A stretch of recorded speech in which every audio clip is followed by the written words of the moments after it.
देवताओं अभी अभी इतना पानी वर्षा के गांव बह गए। अब ये दैविक रोग है कि नहीं? बोलो हाँ। कौन सा रोग है? देवताओं से ऐसा दुख मिला कि गांव बह गए। जिसका घर बहा होगा सोचिए वो तो बेघर हो गया। तो ये देवताओं से मिला कष्ट है। तो दैहिक शरीर से कष्ट, दैविक देवताओं से कष्ट, और भौतिक तापा। भौतिक मतलब बिच्छी ने डस लिया, सांप ने डस लिया, कुत्ते ने काट लिया। भौतिक प्राणियों से जो पीड़ा मिलती है वह भौतिक कष्ट है, भौतिक ताप है। ये तीनों ताप, देह के ताप, देवताओं के द्वारा ताप, अधिक सर्दी, अधिक गर्मी, अधिक बारिश, और भौतिक प्राणियों से, ये सारा दुख दूर हो सकता है। जो भगवान की शरण में रहेगा वो संसार के हर दुख से बचा रहेगा। दुखी कौन है? जो भगवान से दूर है। जो धर्म को समझता है वो दुखी नहीं है। अच्छा बताइए दुख क्या है? मैया हो गया मोबाइल का काम। सुनो, दुख क्या है? आप बताओ दुख किसे कहते हैं? आपको दुख है? क्या दुख है?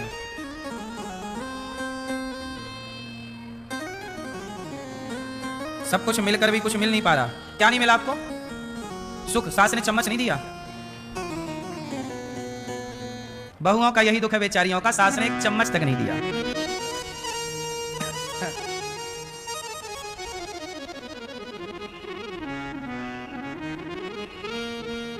तो फिर ऐसा करो कि चम्मच लो और पति वापस करो। इस संसार में दुख क्या है? यदि आपसे मैं पूछूं कि दुख क्या है, आप बता ही ना पाओगे कि दुख क्या है। आप कहोगे वो हमें परेशान करता है, वो हमारी बात नहीं सुनता, यहां दर्द होता है, हमारी बेटी का ब्याह नहीं हो रहा है, हमारा घर नहीं बन रहा है। ये कोई दुख नहीं है, ये दुख नहीं है भाई। बेटी का ब्याह नहीं हो रहा है ये कोई दुख है? ढूंढते रहो, हो जाएगा। घर नहीं बन रहा है ये कोई दुख है? मेहनत करो, पैसे कमाओ, घर बन जाएगा। शरीर में तकलीफ है ये कोई दुख है? इलाज कराओ, योग करो, अच्छा खान पान करो, शारीरिक तकलीफ दूर हो जाएगी, ये कोई दुख है? ये जिन्हें एक्चुअली आप दुख कहते हैं वो दुख नहीं है, वो आपकी लापरवाही है, वो आपकी अकर्मण्यता है, और आप उन्हें दुख का नाम देते हैं। सच्चाई। अब आप ये ना बता पाओगे कि दुख किसे कहते हैं। चलो आप बताओ दुख किसे कहते हैं? आप बताओ, आप बताओ दुख किसे कहते हैं? ये मुंह पे आपके क्या कैंसर हो गया है? हैं? कैंसर है तो इलाज हो गया, आराम है। तो क्या तंबाकू खाते थे? सुपारी? तो सुपारी खाते थे तो हो गया कैंसर। अब आप कहो हे भगवान तुमने हमें बड़ा दुख दे दिया, कैंसर हो गया। अब ये बताओ ये दुख भगवान ने दिया क्या आपकी सुपारी ने दिया? दिया तंबाकू सुपारी ने दुख, और लोग कहेंगे किसे? हे भगवान तुमने दुख दिया। ये भी दुख नहीं है, ये आपकी लापरवाही है।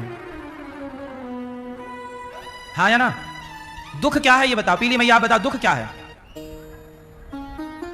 माँ बाप को जो छोड़ दिया ये दुख है? ये भी दुख नहीं है।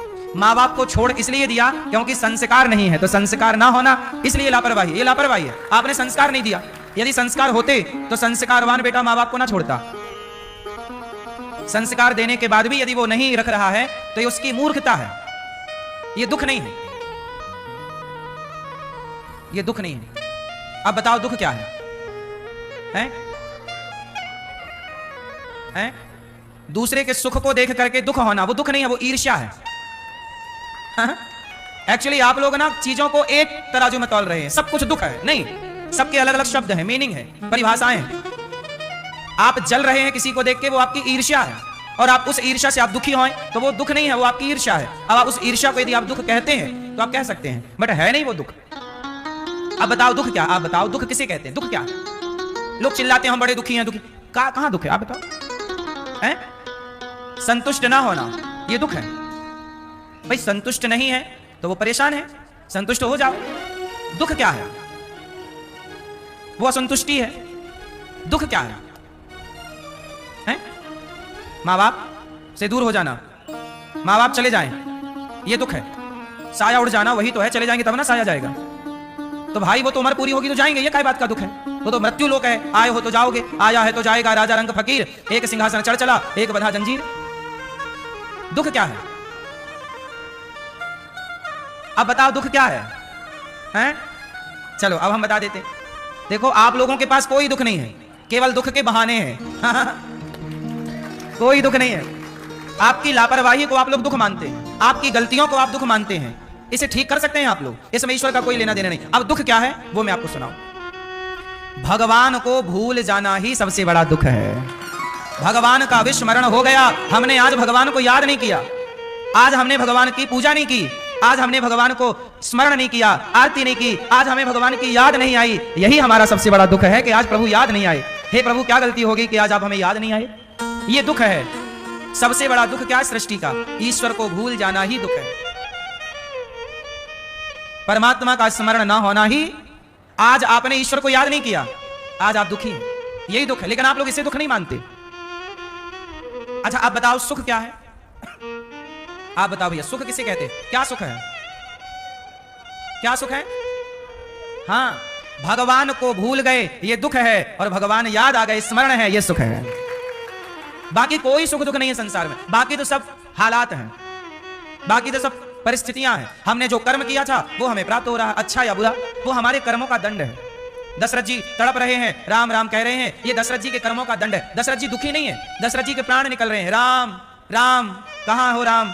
दशरथ जी के राम चले गए ना वनवास 14 साल के लिए। हा राम, हा राम। ये दशरथ जी दुखी हैं, मैं बहुत दुखी हूं, आज मेरा बेटा वनवास चला गया। ये दुख नहीं है, ये आपके कर्मों का दंड है। ये आपके कर्मों का क्या है? कर्म दंड है। आपने भी किसी माँ बाप को तड़पा तड़पा के मारा था, श्रवण कुमार को मार दिया था तो उनके माँ बाप तड़प तड़प के मर गए थे। जब आपने किसी के बेटे को मारा और किसी का बाप तड़पा, तो आप भी जब बाप बने तो आप भी तड़प रहे हैं। ये कर्म दंड है, ये दुख नहीं है। हाँ या ना? भीष्म पितामह बाणों की सैया पर लेटे हैं, ये कर्म दंड था। उन्होंने सांप को कांटों के ढेर में डाल दिया, उनको बाणों की सैया मिल गई, ये कर्म दंड है। इसलिए मेरी माँ, सबसे बड़ा दुख है भगवान को भूल जाना। इसलिए कहो, हे नाथ, मैं आपको कभी भूलूं नहीं। सदा भगवान को याद रखिए, काम करिए, पैसा कमाइए, पर सदा भगवान को याद रखिए। एक क्षण के लिए भी भूलना नहीं। क्यों भूलना? उसे भूल रहे हो। अच्छा, एक बात बताओ, जिसने आपको 1 किलो सोना दिया हो, माना कि किसी ने दिया आपको सोना 1 किलो नहीं, चलो तोला भर दिया होगा किसी ने। सास ने आपके नहीं दिया तोला भर सोना? पति ने नहीं दिया, तो सास ने क्या दिया आपको? आर्टिफिशियल दिया है। पति भी आर्टिफिशियल है कि ओरिजिनल है? पति तो ओरिजिनल दिया है, आपकी सास ने तो दिया है, तो सास का धन्यवाद भी दिया करो। सुनो, किसी ने आपको 1 तोला सोना दिया ना, आप उसे याद रखते हो? याद रखते हो कि नहीं? किसी ने आपको 5 तोला सोना दिया हो, किसी ने आपको घर दे दिया हो, याद रखते हो कि भाई इन्होंने दिया है? और आप भूल जाओ तो आप मतलब गलत व्यक्ति हो। किसी के एहसान को नहीं भूलना चाहिए। क्यों? हमें कोई 1 गिलास पानी पिलाए तो भी हमें उसका एहसान नहीं भूलना चाहिए। धर्म तो यही कहता है। अब सोचिए कि हम लोग वो हैं कि किसी के गिलास पानी को नहीं भुलाते, तो जिस परमात्मा ने हमें देखने को आंखें दी, चलने को पांव दिए, हम उसे कैसे भूल सकते हैं? हर समय उसे याद रखो, क्योंकि उसी ने आपको ये सुंदर सा जीवन दिया। वो ना होते, वो ना देते, वो अंधा कर देते तो आप कर क्या लेते? वो लंगड़ा कर देते तो आप क्या कर लेते? इसलिए भगवान को हर पल याद रखिए कि प्रभु आपका दिया ये जीवन है। तो भगवान सत चित आनंद, विश्व की उत्पत्ति पालन संहार, तापत्र, सारे दुख को दूर कोई कर सकता है, तो भगवान की शरणागति सारा दुख दूर कर सकती है। दुख से मुक्त होना है तो समर्पित हो जाइए भगवान के चरणों में। ऐसे भगवान को जो सारा दुख दूर कर सकते हैं, ऐसे भगवान को हम राधा सहित कृष्ण को नमस्कार करते हैं। तो दुख क्या है? भगवान को भूल जाना। और सुख क्या है? यही है। बाकी सब सुख दुख की परिभाषाएं फिर आदमी अपने हिसाब से जो करता है वो अलग है।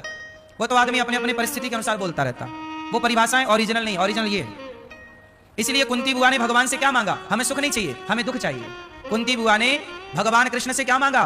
कुंती बुआ ने कहा, विपदा संतु न शाश्वत तत्र तत्र जगत गुरु।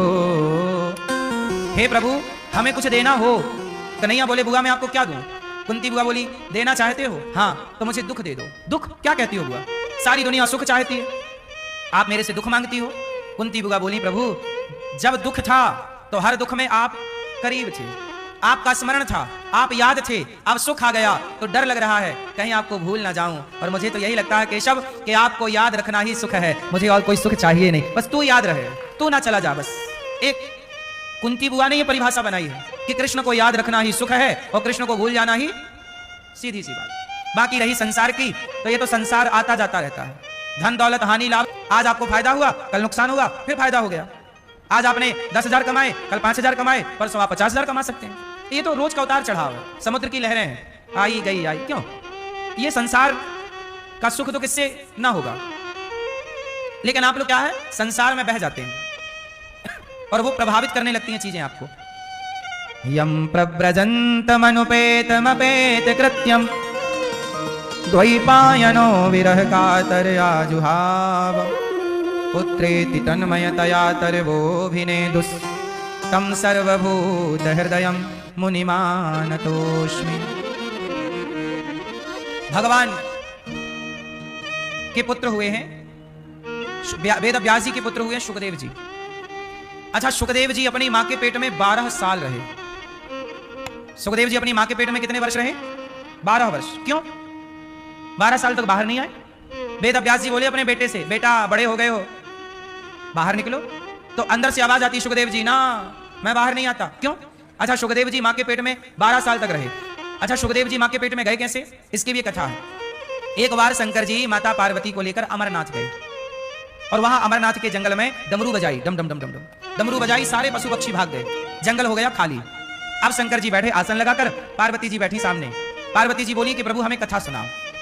तो शंकर जी बोले कि हम कथा तो सुनाएंगे, पर हम जो कथा सुनाएंगे ना वो बहुत थोड़ा गहरी है, सब सुन ना लें। सबको भगा दिया डमरू बजा, चलो चलो चलो चलो। कथा सुनने के अधिकारी सब लोग थोड़ी हैं। शंकर जी चाहते तो सबको बिठा के कथा सुनाते, पर नहीं, कहीं मेरे द्वारा दिया गया ज्ञान, कहीं उस ज्ञान का कोई मिसयूज ना कर ले। आपको पता है पाकिस्तान के हाथ परमाणु शक्ति लग गई, रोज धमकी देता पटक दूंगा पटक दूंगा, जैसे उसने पटाखे बना रखे हो कि पटक दूंगा दीपावली में। गलत व्यक्ति के हाथ में कोई ताकत लग जाए तो वो उसका मिसयूज करता है, जैसे कि पाकिस्तान परमाणु का कर सकता है। बोलो हाँ कि ना? गलत व्यक्ति के हाथ शक्ति लग जाए तो वो मिसयूज होगी। उसी तरह हमारी ऋषि मुनियों ने ज्ञान को बचा के रखा है। सबके लिए ज्ञान नहीं है, बकरे की और मछली की। तो जो मछली की गर्दन काट रहा है वो कहे कि जी भगवान की मर्जी के बिना पत्ता नहीं हिलता, मैं इसे मार रहा हूं, ये भी मर्जी भगवान। नहीं साहब, तुम्हारे लिए नहीं। जिस जगह ये लिखा है कि भगवान की मर्जी के बिना पत्ता नहीं हिलता, उसके पहले ये भी लिखा है कि सब पर दया करो, दया धर्म का मूल है, पाप मूल अभिमान। तो आपने बाकी चीजें क्यों नहीं फॉलो की भाई? 100 बोलिए 100 की गिनती तक पहुंचने के लिए आपको 90 पढ़ना पड़ेगा, 91 पढ़ना पड़ेगा। जब तक 50 नहीं पढ़ोगे, 60 नहीं पढ़ोगे, 70 नहीं पढ़ोगे, 80 नहीं पढ़ोगे तो 100 को क्या समझोगे? जो 1 से 99 तक समझ चुका वो 100 को भी समझ लेगा, और जिसने 1 से 99 को नहीं समझा वो 100 को नहीं समझ सकता। तो जिसने शास्त्रों की बाकी बातें नहीं समझी वो ये बात नहीं समझ सकता कि ईश्वर की मर्जी के बिना पत्ता भी नहीं हिलता। ये ज्ञान उन लोगों के लिए है जो बाकी चीजों को भी फॉलो कर रहे हैं, क्योंकि शास्त्रों में केवल एक ही बात तो लिखी नहीं है, एक बात कहने के पहले और बातें लिखी हैं। संविधान में कोई एक धारा तो है नहीं कि आपने एक धारा पढ़ ली, बाकी धारा से आपको कोई मतलब नहीं। सारी धाराएं आपको पढ़नी पड़ेंगी यदि आप कानून को जानना चाहते हैं तो। बोलो हाँ, ऐसे ही है। धर्म को जानो तो पूरा जानो, आधा जानोगे तो फिर वही होगा कि चोरी करके आप आरोप भगवान को लगाओगे। एक बार ऐसा हुआ, अब इसको पूरा मैं निराकरण करता हूं, इस पूरी घटना का। इसका एक बार क्या हुआ, एक जंगल था, जंगल नहीं, एक बगीचा। उस बगीचे में एक चरवाहा बगीचे के बाहर गाय चरा रहा था। तो बगीचे में ना बाड़ी थी, वो गांव में नहीं होता बबूल का कांटा, कांटों की बाड़ी लगाते हैं गांव के किसान। और कांटे यदि पुराने हो गए ना तो गैया जरा मौका मिला तो गैया घुस जाती है, बाड़ी तोड़ के गैया फसल में घुस जाती है। ये गाय का स्वभाव है। तो एक बगीचा था, उस बगीचे में एक बगीचे की तकनवारी करने के लिए कोई व्यक्ति था, बगीचे का मालिक। वो उसका बगीचा था, वो रक्षा करता था, कोई घुसे ना। तो एक ग्वाला था, वो बाहर गैया चरा रहा था, उसकी एक गैया घुस गई। और जब गैया घुसी तो बगीचे का मालिक दौड़ा कि गैया मेरे बगीचे में आई, फसल बिगाड़ रही है। उसने एक डंडा मारा जोर का गैया को, वो बेचारी गैया के सिर पे लगा, और सिर पे लगा तो गैया मर गई। जब गैया मरी तो उस आदमी के पास आई गौ हत्या। कौन आया? पूरा ध्यान से सुनना, यदि ये कहानी सुन ली तो आपको सब आगे का चीजें क्लियर हो जाएंगी, और नहीं सुनी तो कंफ्यूजन फिर भी रहेगी।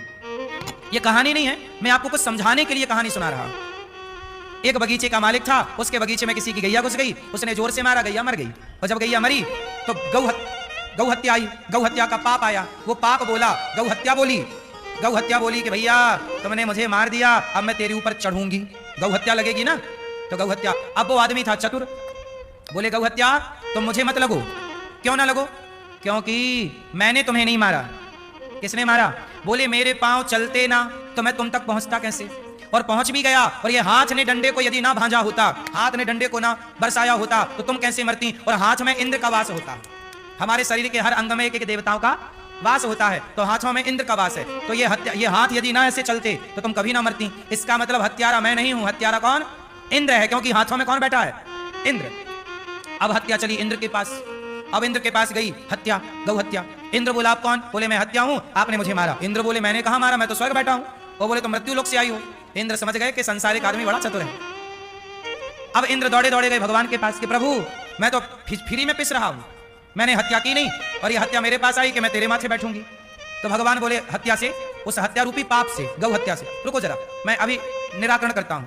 तो भगवान गए ग्वाले का रूप बना के। अब ग्वाले का रूप बना के गए, फिर भगवान गैया चराने लग गए। अब भगवान गए उसी बगीचे के पास, वो गैया चराने लग गए, और भगवान की ये गैया फिर घुस गई। तो वो आदमी फिर दौड़ा दौड़ा आया, उसको लगा कि हम पहली हत्या से बच गए, इसको भी बहाना करेंगे। तो अब की बार उसने फिर गाय को मारा, और जब गाय को मारा तो भगवान ग्वाले के रूप में थे, भगवान ने डंडा पकड़ लिया। वो डंडा पकड़ा तो भगवान ने उस आदमी से पूछा, बगीचे के मालिक से, ये बता ये बगीचा किसका है? बोला मेरा। बोला मेरा। तो भगवान ने पूछा ये हाथ किसका है? बोला मेरा। ये डंडा किसका है? मेरा। तो भगवान बोले जब बगीचा तेरा, हाथ तेरा, डंडा तेरा, तो गौ हत्या भी तेरी है। गौ हत्या, हत्या भी तेरी है। हत्या तूने तो की है, जब बगीचा को अपना कह रहा है, हाथ को अपना कह रहा है, और हत्या को कह रहा है इंद्र की है। जब सब तेरा तो हत्या भी तेरी। तो आज का आदमी ऐसा है कि अच्छा अच्छा कहता है मेरा और बुरा बुरा तेरा। तो भगवान बोले जब अच्छा अच्छा तेरा था तो बुरा भी तो तेरा होगा। इसका मतलब यह है कि व्यक्ति जो करता है, मैं अच्छा करूं तो मुझे अच्छे का फल मिलेगा, बुरा करूं तो बुरे का फल मिलेगा। हम दोनों करने के लिए स्वतंत्र हैं।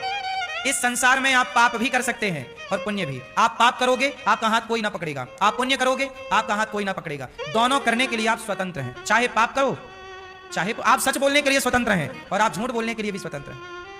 आप चाहें तो किसी बकरे को तलवार से मार दें, मछली को पानी से निकाल, आप स्वतंत्र हैं। आप किसी मछली को मार सकते हैं, आप किसी मुर्गी को काट सकते हैं, स्वतंत्र हैं आप। और आप चाहें तो किसी तड़पती हुई मछली, तड़पती हुई मुर्गी को आप दाना डालकर उसके जीवन को भी बचा सकते हैं। आप किसी जीव को भोजन करा के उसके प्राणों की रक्षा भी कर सकते हैं। आप पाप करने के लिए भी स्वतंत्र हैं और पुण्य करने के लिए भी, और दोनों की बुद्धि आपको ईश्वर ने दे रखी है। क्या सही है क्या गलत है आपको सब पता है। इसलिए साहब वो कोई काम मत करिए जो गलत है, क्योंकि जब आप गलत करते हो तो ईश्वर कहते हैं तुम्हें पता था कि यह गलत है, तुमने क्यों किया, इसलिए तुमने किया है तो दंड के भोग भी तुम ही भोगो।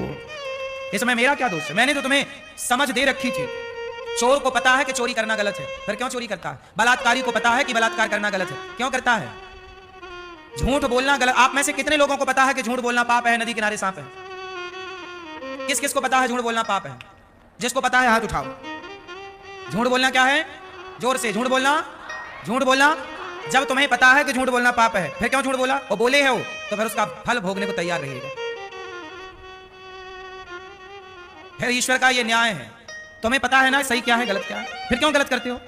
और फिर नाम किसका लगा रहे हो? भगवान का, कि भगवान की मर्जी के बिना पत्ता नहीं हिलता। वाह! अरे भगवान की मर्जी तो तब समझनी चाहिए जब पूर्ण रूप से आप समर्पण भगवान में कर दें। और जो भक्त समर्पित कर देगा वो गलत करेगा ही नहीं। वो तो हर हाल में ये समझेगा मैं दुखी हूं, 4 दिन से मेरे चूल्हा नहीं जला सुदामा जी के, तो सुदामा जी बोले ईश्वर की मर्जी है। और सुदामा जी राजा बन गए बाद में, भगवान ने सब दे दिया, तो सुदामा जी बोले ईश्वर की मर्जी। वो गरीब थे तो भी ईश्वर की मर्जी समझते थे, वो धनवान हो गए, अपमान हो रहा था तो भी वो ईश्वर की मर्जी समझ रहे थे।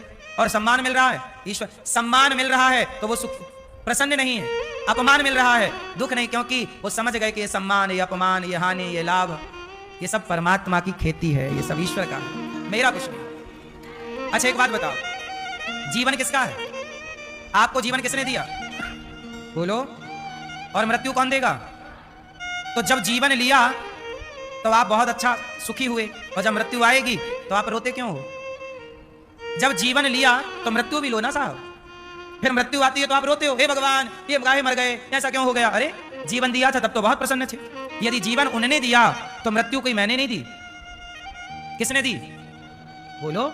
जीवन उनके द्वारा है तो मृत्यु उनके द्वारा। दोनों में ईश्वर की कृपा को मानने वाला व्यक्ति ही भक्त है। जीवन है तो खुश रहो और मृत्यु है तो भी खुश रहो। क्या करोगे? रोके भी क्या पाओगे? जो हर परिस्थिति में ईश्वर की कृपा का अनुभव करे वही ज्ञानी है, वही भक्त है। यही लक्षण है भक्त के, हाँ या ना? अब कोई मर जाए तो आप रोते हो, हे भगवान ऐसा हो गया, ऐसा हो गया। क्यों? आपको पता नहीं था कि एक दिन मरेगा?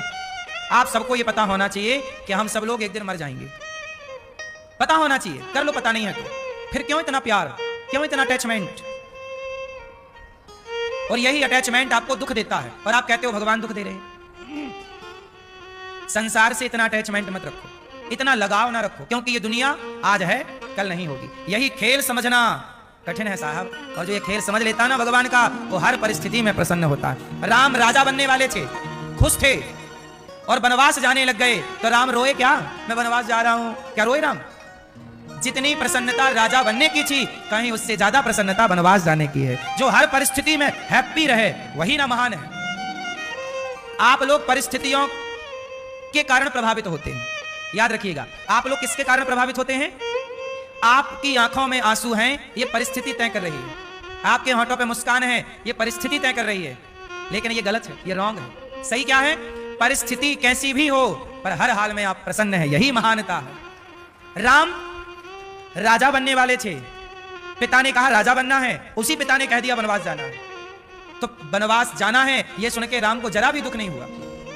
हर परिस्थिति में राम प्रसन्न है, इसलिए तो राम भगवान है। आप भी थोड़ा ये आदर्श जीवन में उतार लीजिए कि परिस्थितियों में बहना चाहिए, परिस्थितियों में बहना चाहिए। आप लोग बह जाते हैं, परिस्थितियां सदा एक सी ना रहेंगी, ना सदा आपकी आंखों में आंसू रहेंगे, ना सदा आपकी होठों पे मुस्कान रहेगी। ये बदलती हैं साहब, दिन रात की तरह। इसलिए परिस्थितियां सत्य नहीं है, बात समझो। परिस्थितियां सच्ची, परिस्थितियां बनती बिगड़ती हैं। बोलो हाँ, आज बारिश है, कल सर्दी आएगी, फिर गर्मी आएगी, फिर बारिश आएगी। परिस्थितियां बन रही हैं, सर्दी की परिस्थिति, गर्मी की हानि की परिस्थिति, लाभ की परिस्थिति, जीवन की परिस्थिति, मृत्यु की परिस्थिति। सम्मान, आज आपको सम्मान मिल रहा है, आज आप खुश हैं, कल आपको अपमान मिलेगा तो क्या रोओगे? और यदि रोए तो फिर आप थोड़ी हैं, आप कचरा हैं। महान वो है जो सम्मान मिले या अपमान मिले, दोनों में वो ईश्वर की कृपा का अनुभव करे। हे नाथ, ये आपका प्रसाद है, तेरे फूलों से भी प्यार, तेरे कांटों, यही धर्म। इतना ज्ञान धारण करने वाला तब जाके अधिकारी बनेगा। ईश्वर की मर्जी के बिना पत्ता नहीं हिलता, तब जाके सेंटेंस पूरा हुआ। अब केवल आप वो एक बात पकड़ लो तो क्या होगा उससे? समझ में किस किस को आई? क्या समझ में आया? कि सारे ज्ञान सबके लिए, इसलिए जो ज्ञान है उस पर चलो। बुद्धि दी है विधाता ने, सही गलत का डिसीजन लो। क्या सही आपके लिए, क्या गलत आपके लिए, उसके अकॉर्डिंग काम करो। भावनाओं में ना बहो, भावनाएं परेशान करती हैं, भावनाओं में ना बह जाना। सुखदेव भगवान कितने साल मां के पेट में थे? 12। बाहर नहीं आए, क्यों नहीं आए बाहर? उन्हें वो कह रहे हैं मुझे डर लग रहा। क्यों? बोले भगवान की माया ना पकड़ ले, भगवान की माया ना पकड़ ले। तब भगवान प्रकट हुए, बोले सुखदेव जी मेरी माया आपको प्रभावित नहीं करेगी, आप बाहर आओ। ये माया बड़ी प्रबल है जो संसार में आता है। अच्छा एक बात बताओ, बारिश में जब पानी गिरता है तो जब पानी आकाश में होता है तो पवित्र होता है। बादलों से रिलीज हुआ, बादलों से गिरा, और आपके 1 फीट ऊपर तक पानी कैसा है? पवित्र है, पी लो आप उसे, इतना पवित्र है। लेकिन जैसे ही जमीन पे गिरा, क्या हुआ? गंदा हो गया, कीचड़ में बदल गया, नाले में बदल गया। गंगा में बूंद पड़ी तो गंगा में बदल गया, यमुना में बूंद पड़ी तो यमुना में बदल गया, नाले में बूंद पड़ी तो नाले में। वही बारिश का पानी, एक सी बारिश हुई, पर वो बूंद गंगा में पड़ी तो गंगा कहलाई, नाले में पड़ी तो नाला कहलाई, आपके छत में पड़ी तो नाले में जाकर कीचड़ बन गई। बूंद वही थी, एक ही मौसम की बारिश थी। ऐसे ही जब तक आप ऊपर हैं तो पवित्र हैं, जैसे ही जमीन पे गिरे, माँ के पेट में थे तो आप परम पवित्र थे, आप बच्चे थे परम पवित्र थे। छोटा बच्चा बिल्कुल भगवान के तुल्य होता है, उसके अंदर कोई द्वेष नहीं होता, कोई बुराई नहीं होती। पर जैसे ही वो बड़ा होता है, पानी, शुद्ध पानी क्या बनने लग गया? कीचड़। ऐसे ही छोटा बच्चा पवित्र था, पर जैसे ही जैसे उम्र बढ़ती गई, लोभ लालच आता गया, काम क्रोध आता गया, और आपके भीतर कीचड़ इतना समाया कि आप खुद कीचड़ हो गए। लोग नहीं कहते बहुत लीचड़ है, बोलो हाँ।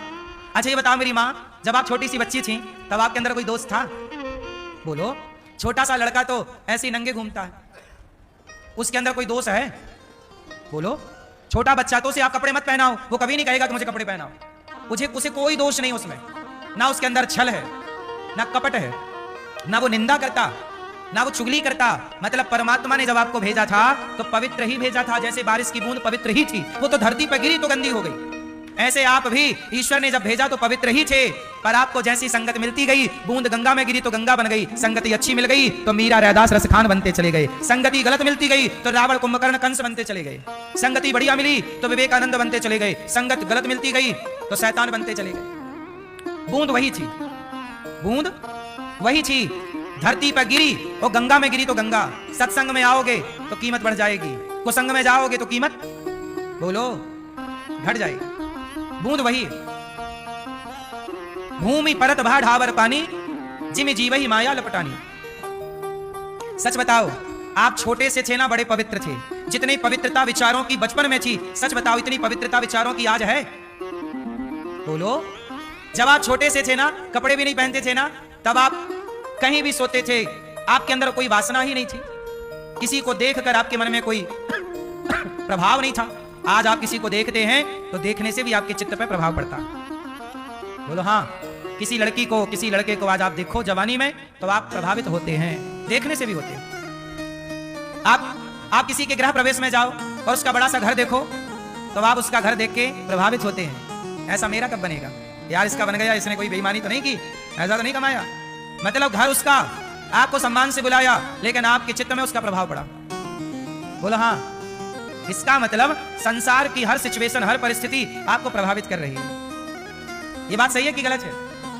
हर दृश्य आपको प्रभावित करता है। आप जितनी चीजें देखते हो, हर चीज से आप प्रभावित होते हो। जितनी चीजें आप सुनते हो, हर चीज से आप, बोलो हाँ कि ना। इसलिए कहता हूं, यदि संसार की, अरे माता कैकेयी ने मंथरा का झूठ सुना तो प्रभावित हो गई, और मंथरा से ऐसी प्रभावित हुई कि राम से बैर कर लिया माता कैकेयी ने। जिस राम को दूध पिलाया अपना, वो राम से बैर कर लिया माता कैकेयी ने। राम तुम वनवास जाओ, तुम नहीं गए तो मैं मर जाऊंगी, ये कह रही है कैकेयी मां। ये वही कैकेयी मां है जो बहुत लाड़ करती थी, पर कैकेयी पर किसका प्रभाव पड़ा?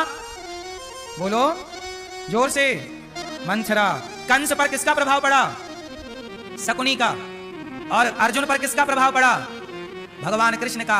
देखना यह होगा कि आपको प्रभावित कर कौन रहा है। यदि कृष्ण प्रभावित कर रहे हैं तो आपकी बल्ले बल्ले है, और यदि आपको मंथरा और शकुनी प्रभावित कर रहा है तो आपका पतन होना निश्चित है। आप किससे प्रभावित हैं? यदि गलत से प्रभावित हो गए तो आप गलत हो जाओगे, और सही से प्रभावित हो गए तो। इसलिए मायने रखता है कि आप देखते किसे हैं, मायने रखता है कि आप सुनते किसे हैं। इसलिए कहता हूं, आंखों से भगवान को देखो, कानों से भगवान की कथा सुनो, भगवान का वाणी से भगवान का नाम जपो, पूरा शरीर भगवान में लगा रहे। जरा भी यदि यहां वहां गया तो कैकेयी तो भगवान की माता है। राम क्या कहते हैं कैकेयी को? बोलो। कैकेयी को राम क्या कहते हैं? माता। राम भी जितना सम्मान कौशल्या मां को देते हैं, उतना ही सम्मान तो कैकेयी मां को देते हैं।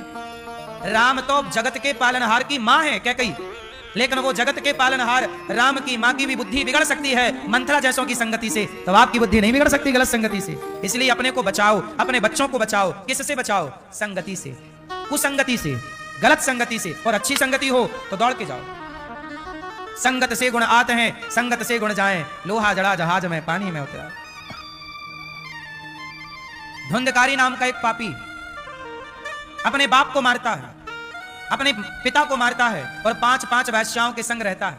ये भागवत जी में कथा है। एक धुंधकारी नाम का व्यक्ति था, उनके पिता थे आत्मदेव, माता का नाम था धुंधली। आत्मदेव जी घर छोड़कर चले गए कि मेरा बेटा नहीं है। संत ने कहा कि बेटे के चक्कर में ना पड़ो। आत्मदेव जी माने नहीं, कहा मुझे बेटा चाहिए। तो बेटा जिद करके पाया, तो कैसे पा गए? धुंधकारी जैसा। इसलिए कई बार भगवान यदि आपको कुछ नहीं देते ना, तो वो आपके लिए अच्छा है। जिद मत करो, क्योंकि ईश्वर को पता है कि आपके लिए क्या सही है और क्या आपको पता नहीं है। भगवान को पता था कि आत्मदेव के लिए बेटा सही नहीं है, पर आत्मदेव जी ने जिद की। संत से कहा कि आप तो संत हो, मैंने इतनी भक्ति की है। अच्छा, भगवान भी बाद में भक्तों के आगे हार जाते हैं। भाई आपने इतनी भक्ति की है ना, तो आप जिद कर सकते हैं, और जिद की तो परमात्मा को झुकना पड़ता है कि चल भैया इसने तो किया है, चलो दे देते हैं। पर आत्मदेव जी बहुत बड़े भक्त थे, बहुत बड़े संत थे, सारी धर्म का आचरण करते थे। अब उनकी कामना थी कि बेटा चाहिए, मेरा बुढ़ापा आ गया, कोई बेटा नहीं।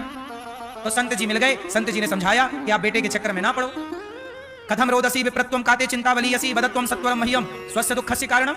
हमें बताइए कि आप रो क्यों रहे? तो ब्राह्मण बोले, आत्मदेव जी बोले, हे संत जी मुझे बेटा चाहिए। क्यों चाहिए बेटा? अरे बोले मेरा बेटा, मुझे चाहिए बेटा, सबके बेटा है, मेरा भी हो। तब वहां समझाया संत जी ने कि बेटे के चक्कर में ना पड़ो। राजा सगर के 60,000 बेटे थे, पर 60,000 बेटे सुख ना दे पाए। यदि सुख नहीं है तो तुम्हारे 100 बेटे होंगे तो भी सुख ना मिलेगा। धृतराष्ट्र के कितने बेटे थे? यदि पुत्र से सुख नहीं मिलना तो 100 भी हो जाएंगे तो सुख नहीं मिलेगा। और श्रवण कुमार जैसा भी हो जाए तो श्रवण के माँ बाप को भी तड़प तड़प के मरना पड़ा। सुख नहीं मिलना तो 100 बेटे भी सुख नहीं दे सकते, और सुख मिलना है तो आपका एक भी बेटा ना हो तो पड़ोसी आपका बेटा बन के आपको सुख दे सकता है। बोलो हाँ। आपको रोना ही है तो रोते रहिए। आत्मदेव जी बोले कि मुझे तो बेटा चाहिए। संत ने कहा ठीक है, ये फल ले जाओ, पत्नी को खिला देना। अब धुंधली ने वो फल खाया नहीं, खिला दिया गैया को, तो गाय के बच्चा हो गया, नाम रखा गौकर्ण। और धुंधली ने अपनी बहन का बेटा पैसों में खरीद लिया, वही बेटा बना धुंधकारी। जो भाग्य में नहीं है ना, वो नहीं ही मिलता, आ जाए तो भी चला जाता है। अब किसी के 2 बेटे हैं, अब कोई मैया बोली कि मैया महाराज जी हमारा बेटा भगवान के घर चला गया, तुम्हारे भाग्य में नहीं था पर आ गया, तो इतने दिन के लिए था, वापस चला गया। ये ईश्वर का खेल है, इस गणित को समझो। रोने से समझ में नहीं आएगा, भावनाओं में ना बहिए, ईश्वर के विधान को समझने की कोशिश करिए। आपके रोने से विधान नहीं बदला जा सकता, यदि बदला जाता तो सारे लोग रोते हैं, फिर कहां बदला। आत्मदेव जी को बेटा नहीं था, फिर इनको बेटा मिल गया धुंधकारी के नाम से। अब धुंधकारी बड़ा हुआ तो बाप को मारने लगा, पैसे दो। आत्मदेव जी बोले तूने तो सारा उड़ा दिया, कहां से लाऊं? बोले नहीं तुमने गाड़ रखा है। इतना मारा अपने बाप को धुंधकारी ने, इतना मारा कि आत्मदेव जी की नानी याद आ गई। आत्मदेव जी को अब लगा नहीं वो संत जी सही कह रहे थे, हमारी बात कई बार, हमारी बात आपको शायद अभी समझ में ना आए, लेकिन एक टाइम बाद मेरी बात आपको समझ में आएगी। कुछ चीजें तुरंत समझ में नहीं आती, क्योंकि वो अब देखो यहाँ बच्चे भी बैठे हैं, जवान भी बैठे हैं और बूढ़े भी बैठे हैं। कुछ बातें बूढ़ों के लिए होती हैं तो बच्चों को समझ में नहीं आती, कुछ बातें बच्चों के लिए होती हैं तो बूढ़ों को समझ में नहीं आती। तो सारी बातें, सब ज्ञान सबके लिए एक सा नहीं होता ना मेरी माँ। भाई जवान आदमी 1 गिलास दूध पीता है, पर जो कल बच्चा पैदा हुआ वो भी 1 गिलास पिएगा क्या?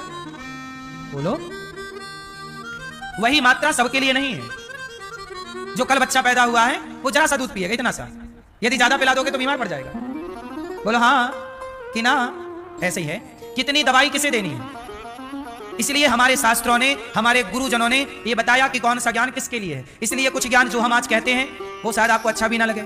मेरी बात का कितने लोग बुरा मान जाते हैं और टीवीओ में डिबेट चालू हो जाती है। क्यों हो जाती है? क्योंकि वो ज्ञान आपके आज समझ में ना आएगा, लेकिन एक टाइम बाद आपको समझ में आएगा कि वो बातें सारी सही है, पर अभी समझ में नहीं आ रही। कोई बात नहीं, क्योंकि अभी आपका टाइम नहीं है वो समझने का, अभी आप मौज मस्ती में लगे हैं। पर जब ये मौज मस्ती के टाइम पूरे हो जाएंगे तब आपको आएगा नहीं यार वो बातें तो सही थी।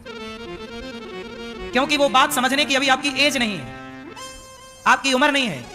बोलो हाँ, आपका इतना नॉलेज नहीं है। इसलिए सही है कि गलत है? सारी बातें सबके लिए नहीं होती, समझ समझ का फेर होता है। तो सुनो, आत्मदेव जी को बेटे ने मारा, ए बुढ़ा पैसे निकाल। आत्मदेव जी रोने लग गए, मेरा बेटा मुझे ऐसी बातें कर रहा, जिस बेटे के लिए मैं रोता रहा, हे भगवान एक बेटा दे दे, हे भगवान एक बेटा दे दे, आज वो बेटा मेरी दाढ़ी पकड़ के मार रहा, मेरे बाल पकड़ के मार रहा है। वो बाप रोने लगा, हे विधाता। तब संत ने कहा, समझाया था ना कि बेटे के लफड़े में ना पड़ो, तब तो नहीं समझ रहे थे, और अब लातें पड़ी। कुछ लोग ना बातों से नहीं मानते, लातों से ही मानते। बोलो हाँ, विभीषण जी बातों से माने कि लातों से? बोलो, हनुमान जी समझाए विभीषण जी चलो राम के पास, नहीं अभी नहीं, अभी हमारा रावण अच्छा है, खाना पीना देता है। एक दिन रावण ने 1 लात मारी। बोलो हाँ, विभीषण को मारा कि नहीं? 1 लात मारा, तब विभीषण भाग, अब मैं जा रहा हूं राम के पास। पहले ही चले जाते तो लात काहे को पड़ती? तो कुछ लोग लात खा के जाते हैं, तो कुछ लोग बातों से ही चले जाते हैं। तो मेरी बात से प्रभु की शरण में आ जाओ। एक तो ये उपाय ऑप्शन आप लोगों के पास कि बातों से आप प्रभु की शरण में आओ, वरना फिर लातों से आ ही जाओगे। एक टाइम बाद फिर बातों से नहीं जब मानता तो फिर बच्चे लोग लतियाने लग जाते हैं, सब नहीं कुछ।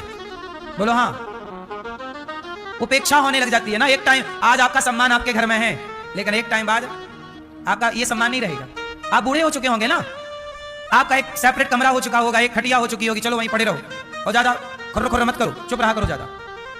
हाँ, एक टाइम बाद आपकी चलती थी, पर एक टाइम बाद आपको चुप रहना पड़ता है। ये सही है कि गलत है?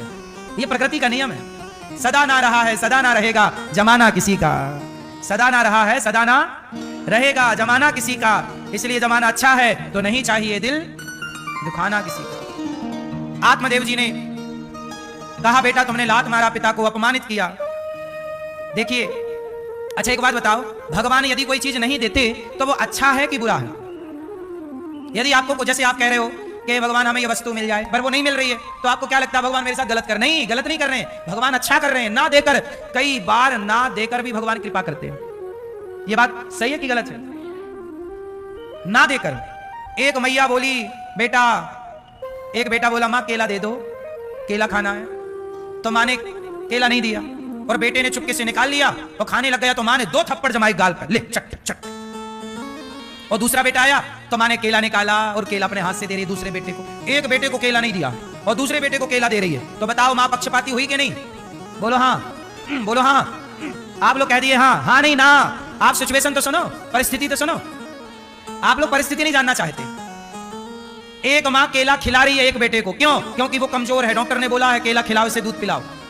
और दूसरा को सर्दी है, बीमार है, डॉक्टर ने मना किया केला खिलाओगे तो और बीमार पड़ जाएगा, तो उसे केला नहीं देना। तो माँ के देने में भी प्यार है और माँ के ना देने में भी।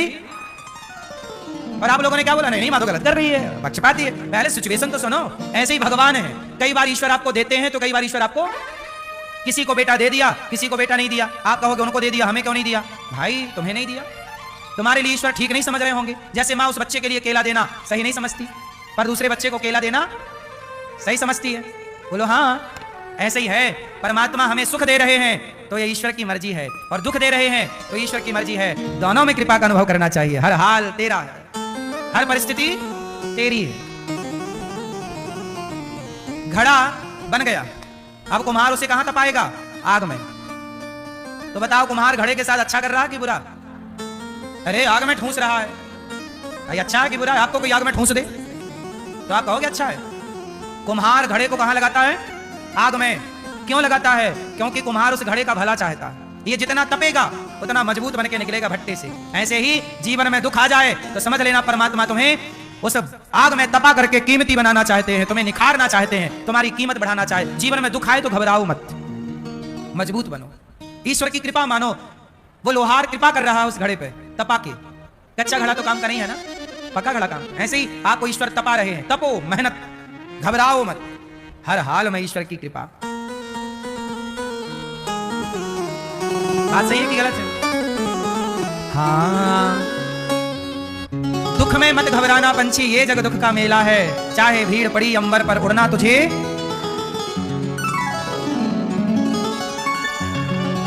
दुख में मत घबराना पंछी, ये जग दुख का मेला है। दुख में मत घबराना पंछी, ये जग दुख का मेला है।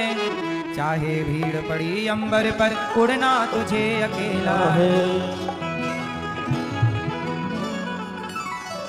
दुख में मत घबराना पंछी, दुख में मत घबराना पंछी, ये जग दुख का मेला है।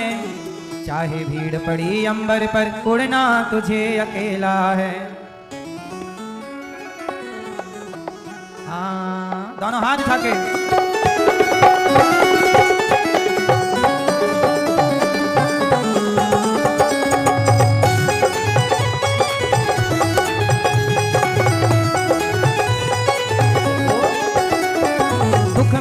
घबराना पंछी, ये जग दुख का मेला है। दुख में मत घबराना पंछी, ये जग दुख का मेला है। चाहे भीड़ पड़ी अंबर पर, उड़ना तुझे अकेला है। चाहे भीड़ पड़ी अंबर पर, उड़ना तुझे अकेला है। दुख में मत घबराना पंछी, दुख में मत घबराना पंछी, ये जग दुख का मेला है।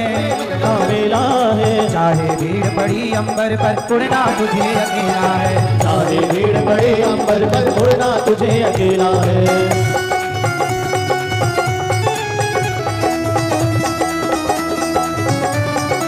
जय हो।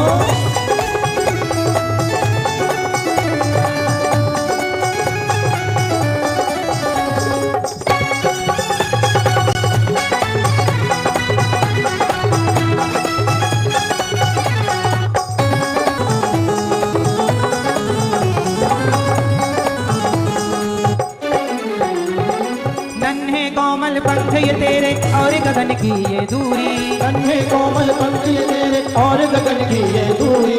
बैठ गया तो कैसे होगी मन की अभिलाषा पूरी, बैठ गया तो कैसे होगी मन की ये अभिलाषा पूरी।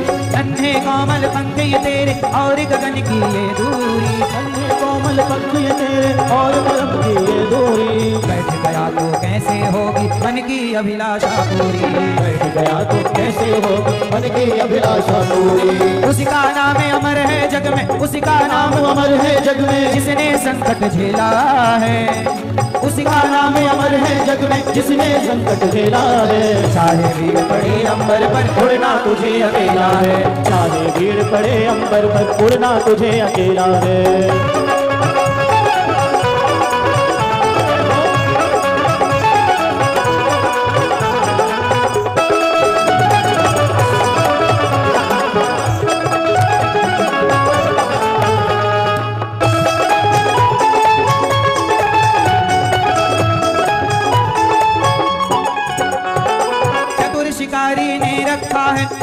बिछाकर पग पग पर, चतुर शिकारी ने रखा है जाल बिछाकर पग पग पर।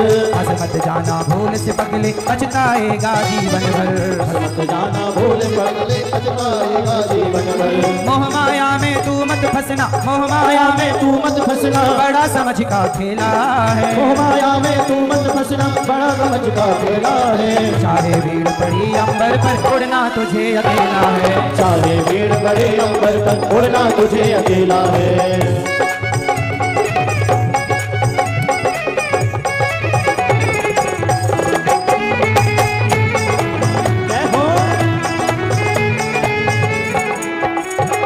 इसलिए कहता हूँ भगवान पर भरोसा। क्यों घबराऊं मैं, मेरा तो शाम से नाता है, क्यों घबराऊं मैं, मेरा तो शाम से नाता है। घबराऊं मैं, मेरा तो शाम से नाता है, क्यों घबराऊं मैं, मेरा तो शाम से नाता है। जीवन की गाड़ी मेरी, जीवन की गाड़ी मेरी, जीवन की गाड़ी मेरी, जीवन की गाड़ी मेरी शाम चलाता है। क्यों घबराऊं मैं, मेरा तो शाम से नाता है, क्यों घबराऊं मैं, मेरा तो शाम से नाता है।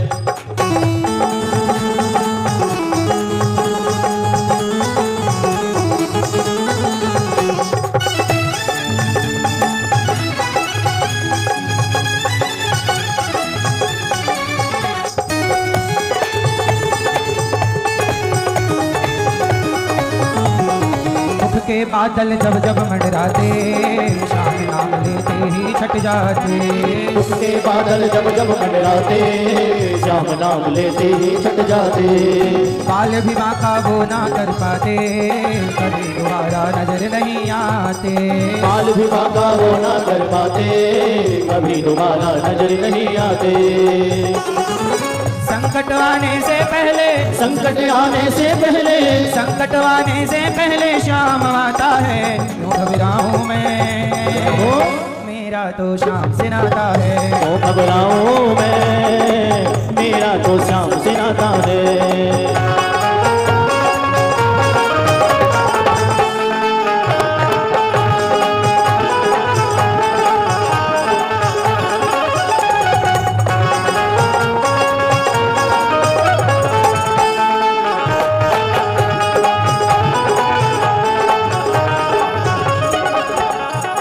जब जब मुझको पड़ती है दरकार, शाम हमेशा रहता है तैयार, जब जब मुझको पड़ती है दरकार, शाम हमेशा रहता है तैयार। शाम ने मुझ पर किया बहुत उपकार, शाम है मेरे जीवन का आधार, शाम ने मुझ पर किया बहुत उपकार, शाम ही मेरे जीवन का आधार। हरदम ये मुझ पर अपना, हरदम ये मुझ पर अपना, हरदम ये मुझ पर अपना प्यार लुटाता है। क्यों घबराऊं मैं, मेरा तो शाम से नाता है, क्यों घबराऊं मैं, मेरा तो शाम से नाता है। क्यों घबराऊं मैं, मेरा तो शाम से नाता है, क्यों घबराऊं मैं, मेरा तो शाम से नाता है। जीवन की गाड़ी मेरी, जीवन की गाड़ी मेरी, जीवन की गाड़ी मेरी शाम चलाता है। क्यों घबराऊं मैं, मेरा तो शाम से नाता है, क्यों घबराऊं मैं, मेरा तो शाम से नाता है। क्यों घबराऊं मैं, मेरा तो शाम से नाता है, क्यों घबराऊं मैं, मेरा तो शाम से नाता है। क्यों घबराऊं मैं, मेरा तो शाम से नाता है। जीवन की गाड़ी मेरी, जीवन की गाड़ी मेरी शाम चलाता है। क्यों घबराऊं मैं, मेरा तो शाम से नाता है, क्यों घबराऊं मैं, मेरा तो शाम से नाता है। घबराऊं मैं, मेरा तो शाम से नाता है, क्यों घबराऊं मैं, मेरा तो शाम से नाता है। घबराऊं मैं, मेरा तो शाम से नाता है, क्यों घबराऊं मैं, मेरा तो शाम से नाता है। घबराऊं मैं, मेरा तो शाम श्याम से नाता है। क्यों घबराऊं मैं, मेरा तो श्याम से नाता है।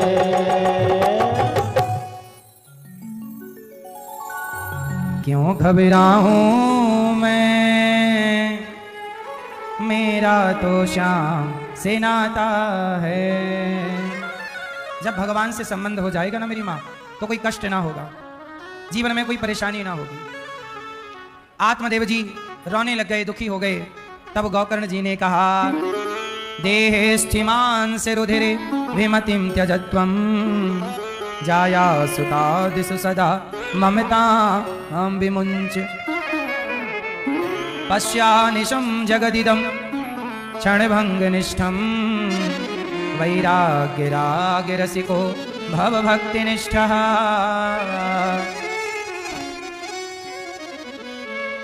देहे स्थिमान सरुधरे विमतिम त्यजत्वम। मैया, ओ मेरी माँ, ओ मोबाइल वाली मैया, ओ पंचायती मेरी माँ, वाह मेरी माँ, बैठ जाओ मेरी माँ। मैया, ये हमारी मैयाओं ने पता नहीं मोबाइल के चक्कर में ये भी पढ़ने लग गई। दिन भर मैया फोटो खींचती रहती है। देखो वो खड़ी, उनको पता नहीं कैमरा आगे वाला चालू करूं कि पीछे वाला, कहां से हो रहा उनको मिल ही नहीं रहा है, उसी में परेशान है। बैठ जाओ मेरी माँ। गौकर्ण जी ने पिताजी को क्या दिया? ज्ञान। कौन सा? पिताजी आप मत रोइए। जब दिव्य ज्ञान दिया तो गौकर्ण जी आत्म ज्ञान पाकर भगवत धाम चले गए। धुंधकारी ने माँ को मारा, माँ कुएं में कूद गई। 5 वैश्याओं को धुंधकारी ले आया और धुंधकारी ने उन वैश्याओं का गला दबा दिया। वैश्याओं ने धुंधकारी के जलते अंगार मुंह पर डाल दिए धुंधकारी के मुख में। धुंधकारी मारा गया। धुंधकारी मरकर प्रेत बना। तब भागवत सुनी, प्रेत योनि में जाकर भटकता रहा। तब जाकर वो भागवत सुनी, तब जाके कल्याण हुआ। तो भागवत सुने बिना धुंधकारी की गति नहीं हुई, तो हमारी और आपकी नहीं होगी। इसलिए जीवन में एक बार भागवत जरूर सुनना चाहिए। सुखदेव जी अपनी माँ के पेट संसार भय नाशनम, हम तुम्हें भागवत सुना के काल अव्याल मुख ग्रास त्रास निर्णास हेतवे श्रीमद् भागवतम शास्त्रम कलौ कीरेण भासितम। कलयुग में केवल मात्र भागवत जी हैं जो व्यक्ति को पार लगा सकती हैं। एक बार सुखदेव जी से भागवत सुनने देवराजेंद्र आए स्वर्ग का अमृत लेकर, पर सुखदेव जी ने उनको नहीं सुनाया। स्वर्ग भी देवता भी भागवत सुनने के अधिकारी नहीं है। जैसा कि अभी हमने आपको बताया कि कुछ चीजें सबके लिए नहीं है, कुछ ज्ञान सबके लिए। भागवत नहीं सुनाई सुखदेव जी ने इंद्र को, बोले आप अधिकारी नहीं है। इंद्र नाराज हो गए, तराजू बांधी स्वर्ग में, एक पलड़े पर भागवत जी रखा, दूसरे पलड़े पर स्वर्ग के सुखों को रखकर तौला, तो भागवत जी का पलड़ा भारी था। स्वर्ग का सुख, स्वर्ग का अमृत स्वर्ग दिला सकता है, पर भागवत सुनने वाला स्वर्ग नहीं, वो भगवान को पाकर वैकुंठ का अधिकारी हो जाता है। इसलिए अमृत से भी अधिक महिमा भागवत जी की। जो भागवत सुनता है वह व्यक्ति तीनों लोकों में, तीनों कालों में पवित्र हो जाता है। एक बार नारद जी भ्रमण करते करते वृंदावन आए, सारे तीर्थों में गए, पर कहां कहां नारद जी, सनकादियों ने कहा कि नारद जी आप उदास क्यों हो? कथम ब्रह्मन् दीन मुखा कुतश्चिन्तातुरो भवान, त्वरितं गम्यते कुत्र कुतश्चागमनं तव। नारद जी बोले मैं सारे अहम तु पृथ्वी में यातो ज्ञात्वा सर्वोत्तमामिति पुष्करम च प्रयागम च काशीम गोदावरीम तथा। नारद जी उदास थे। एक दिन की बात है, मैया ध्यान से सुनो, एक कथा भागवत जी की। एक दिन नारद जी उदास थे। कौन? नारद जी परेशान थे। तो संतों ने पूछा कि आप परेशान क्यों हैं? तब नारद जी ने कहा कि एक दिन मैं वृंदावन गया तो वहां मुझे एक उदास बैठी कन्या मिली। उसके 2 बेटे थे, ज्ञान और वैराग्य। तो मैंने पूछा कि देवी तुम कौन हो? तब उन्होंने बताया कि मेरा नाम भक्ति है। कलयुग में भक्ति परेशान है, ज्ञान परेशान है, वैराग्य परेशान है। कलयुग में बड़ी समस्याएं हैं। सत्यम नास्ति तपः शौचम दया दानम न विद्यते। कलयुग में क्या क्या नहीं है? सत्यम नास्ति, कलयुग में सत्य नहीं है। कलयुग में क्या नहीं है? सत्य नहीं है, मतलब है सत्य बोलने वाले ना के बराबर है। सत्य बोलने वाले तपः, तप नहीं है कलयुग, नहीं है मतलब ना के बराबर। शौचम नहीं है मतलब ना के बराबर। शौचम मतलब पवित्रता।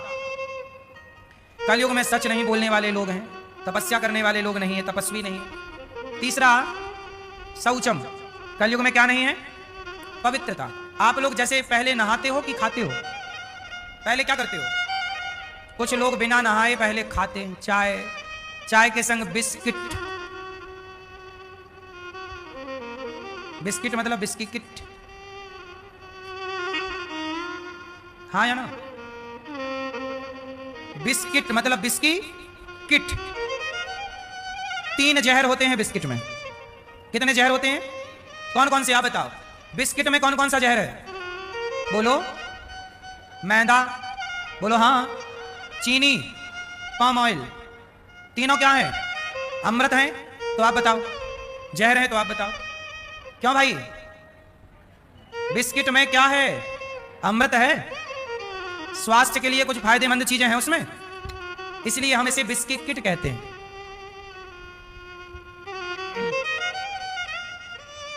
ये जहर ही है एक तरह का। बोलो हाँ। तो आप में से बहुत लोग हैं जो बिना नहाए चाय और बिस्किट लेते हैं। कितने लोग हैं ऐसे?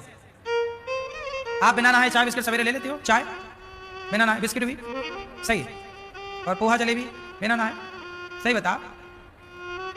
मैया कहाँ पोहा जलेबी खाने चली? नाम लेते ही चल पड़ी। जाओ सुनो, सबसे पहला नियम है कि सबसे पहले आप उठो। आप लोग बिस्तर से कैसे उठते हो? क्या उठने का प्रोसेस है आपका? जरा मुझे समझाओ, क्या करते हो सबसे पहले? सबसे पहले जब आंख खुले तो भगवान को याद करिए, हे श्रीमन नारायण। बोलो हे श्रीमन नारायण। मैं आपको कभी भूलूं नहीं। और जाग के दोनों हाथों को ऐसे मंथन करो, और गर्म हो जाने पर ये हथेलियां अपने नेत्रों में ऐसे लगाओ। गरम गरम हथेलियां नेत्रों में सवेरे से लगने से, आंखों की सिकाई हो जाने से आंखें स्वस्थ रहती हैं। आंखों में अंधापन जल्दी नहीं आता, पहला। दूसरा, सवेरे से आप रात भर पड़े होते हैं ना, तो जब आप दोनों हाथों का मंथन करते हैं तो आपके शरीर में एनर्जी बढ़ जाती है, आलस्य खत्म हो जाता है। ये मंथन है। दूसरा, अपने हाथों का दर्शन करो और श्लोक बोलो, कराग्रे वसते। क्या मतलब हुआ इसका? कर मध्य सरस्वती, कर मूले तु गोविंद, प्रभाते कर दर्शनम। क्या मतलब हुआ इसका? कराग्रे मतलब कर के अग्रभाग में, बसते मतलब लक्ष्मी बसती हैं। यहाँ लक्ष्मी का वास है, इसलिए रुपया का इशारा ऐसे होता है। ये लक्ष्मी, लक्ष्मी यहाँ बसती हैं उंगलियों में। कराग्रे वसते लक्ष्मी, कर मध्य सरस्वती, मध्य भाग में यहाँ सरस्वती का वास होता है, और मूल भाग में भगवान कृष्ण का। तो अपने हथेली में ही सवेरे सवेरे भगवान का दर्शन करना सीखो। सरस्वती और लक्ष्मी माँ का दर्शन करना सीखो। लक्ष्मी का दर्शन सवेरे से करो ताकि लक्ष्मी आए। सरस्वती का दर्शन करो ताकि बुद्धि बढ़िया रहे, और भगवान कृष्ण का ध्यान करो ताकि जीवन बढ़िया। फिर सबसे पहले अपने हाथ से पृथ्वी माता को क्या करना है? हे पृथ्वी माता आपकी जय हो।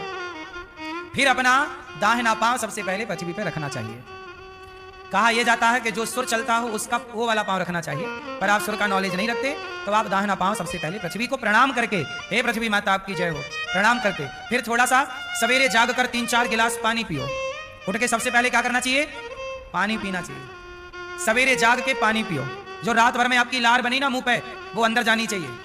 पानी पियो, कुल्ला करके ऐसा करके पानी पियो, और 100-200 कदम चलो। इसके बाद फ्रेश होके स्नान करो। स्नान करने के बाद एक तांबे का लोटा लो, जल भरो। सबसे पहली आराधना सूर्याय नमः, आदित्याय नमः।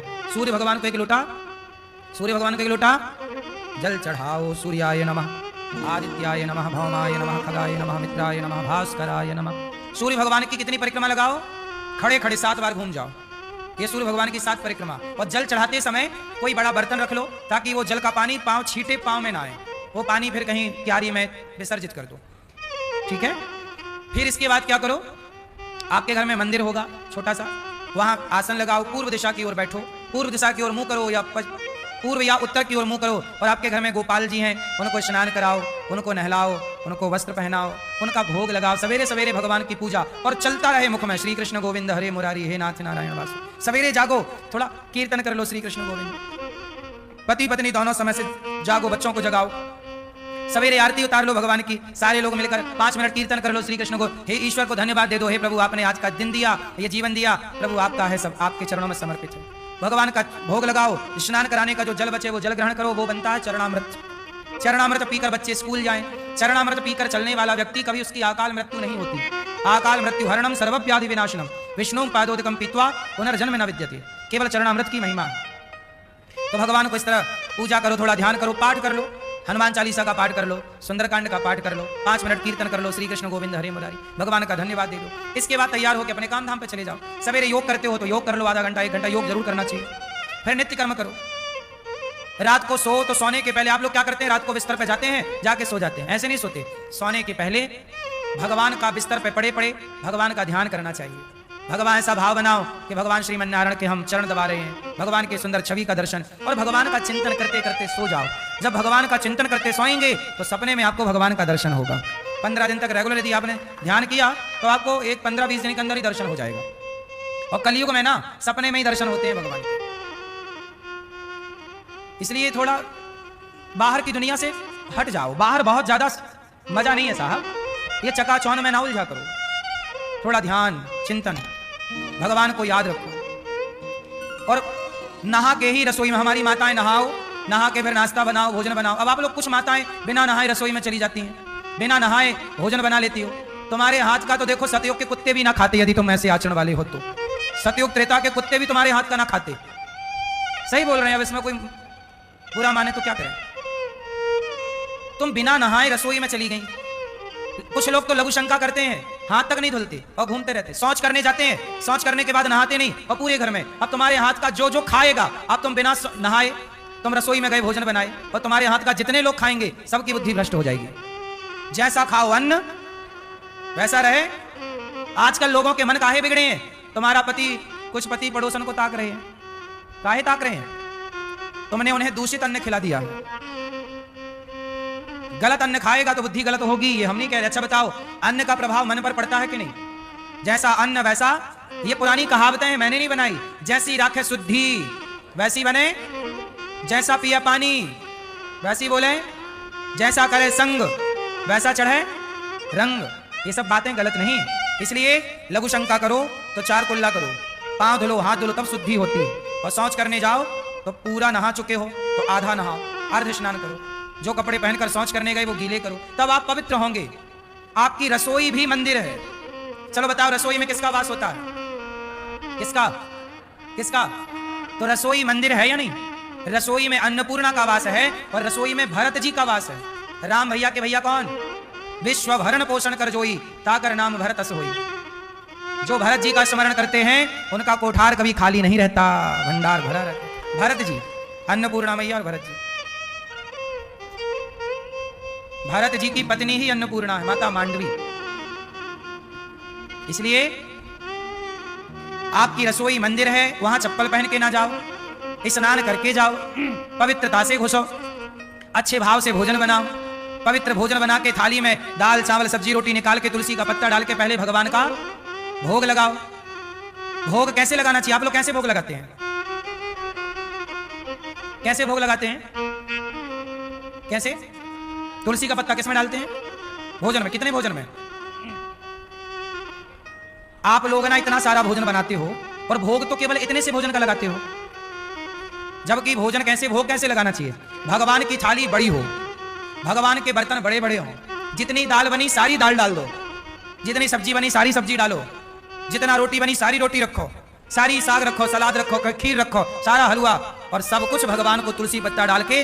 भगवान ज्यादा खाते हैं, बोलो हाँ। तो ज्यादा भोग लगाओ, ज्यादा खिलाओ, पूरा भोग लगा दो, और पूरा भोग लग गया तो क्या बचा? प्रसाद। वो प्रसाद खाओ बिंदास, ये प्रभु का प्रसाद। अब आप लोग इतना बनाते हो और इतना इतना, 2 रोटी, इतना चावल, इतनी सी दाल, इतनी सी। तुम्हारे घर में इतना सा भोजन छोटा बच्चा भी नहीं करता, इससे ज्यादा खाता होगा। भगवान के देखो ये बात भाव की है। जब पूरा बना है तो पूरा लगाओ ना भोग। कढ़ाई से पूरी सब्जी निकाल लो, एक पात्र भगवान के लिए बड़े बड़े मंगवाओ, और उसमें पूरा भोग फिर ले जाके रख दो। क्योंकि आप कढ़ाई से निकालकर बर्तन में ही तो रखते होंगे ना चीजें, तो वो बर्तन भगवान के भोग वाला रखो। तो प्रसाद ऐसा। चलो प्रसाद किसे कहते हैं? आप बताओ, प्रसाद का फुल फॉर्म क्या है? आप बताओ, प्रसाद किसे कहते हैं? प्रसाद का फुल फॉर्म बताओ। नहीं आप भैया, नहीं आप बताओ प्रसाद का फुल फॉर्म है? भोग लग गया प्रसाद। मैया क्या बोलती तू? प्रसाद का फुल फॉर्म क्या? पानी। प्रसाद का मतलब होता है प्रा। प्रा मतलब प्रभु के, सा मतलब साक्षात, दा मतलब दर्शन, प्रभु के साक्षात दर्शन का नाम प्रसाद है। प्रसाद में कितने अक्षर हैं? प्रा, बोलो प्रा, सा, द। तो प्रा मतलब प्रभु के, सा मतलब साक्षात, दा मतलब, इसलिए हमारे भारत में हम सनातनी लोग प्रसाद में ही अपने भगवान का दर्शन कर लेते हैं। इसलिए हमारे यहाँ क्या कहते हैं? जगन्नाथ के भात को जगत पसारे हाथ। हमारे यहाँ कोई प्रसाद लाता है तो हम लोग बड़ी श्रद्धा से, क्योंकि प्रसाद को ही हम लोग प्रभु की कृपा समझते हैं। प्रसाद है ना, प्रभु का जूठन है, और प्रभु का जूठन हमारे लिए क्या है?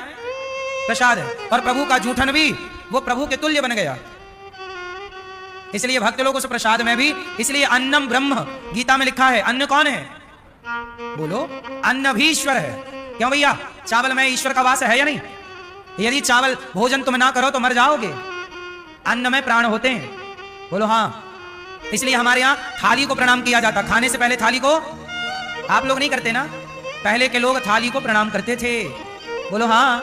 आज के युग में अन्न की बिल्कुल कदर नहीं है। पहले के जमाने में थाली को लोग खाने के बाद पानी डालकर पी लेते थे, थाली धुलकर पी लेते थे, कि एक भी अन्न का दाना बर्बाद, एक दाने की भी लोग कदर करते थे। पहले अन्न की इतनी महिमा थी, बोलो हाँ। आजकल लोग नहीं करते महिमा, आजकल तो बहुत फिक जाता है। लेकिन अन्न ब्रह्म है, अन्नम ब्रह्म, अन्न साक्षात नारायण है। क्यों जी? अन्न भगवान। सारे लोग किसके लिए कमाते हो? अन्न आए, राम इतना दीजिए जामे कुटुंब समाए, मैं भी भूखा ना रहूं साधु ना भूखा। पूरा खेल उस अन्न का ही तो है, वो अन्न भी ईश्वर है, बोलो हाँ। इसलिए हमारे यहाँ चावल की खीर बनती है, और खीर भगवान को हवन में भोग लगती है। यज्ञ करोगे तो आखिरी हवन किससे होगा? खीर से होगा। खीर अन्न की है, अन्न ईश्वर ग्रहण करते हैं। सुदामा जी ने क्या दिया भगवान को? चावल। चावल क्या है? अन्न है। अन्नम ब्रह्म, अन्न ईश्वर का स्वरूप है, इसलिए अन्न में ईश्वर का वास। इसलिए जब आप अन्न दान करते हैं तो भगवान सबसे अधिक प्रसन्न होते हैं आपसे, कि आपने अन्न दान किया है। इसलिए गौरी गोपाल आश्रम में जो हजारों संतों को भरपेट भोजन मिलता है, आप भी अन्नदान करके पुण्य के भागीदार जरूर बने। यहाँ हजारों संतों को पेट भर भोजन मिलता है।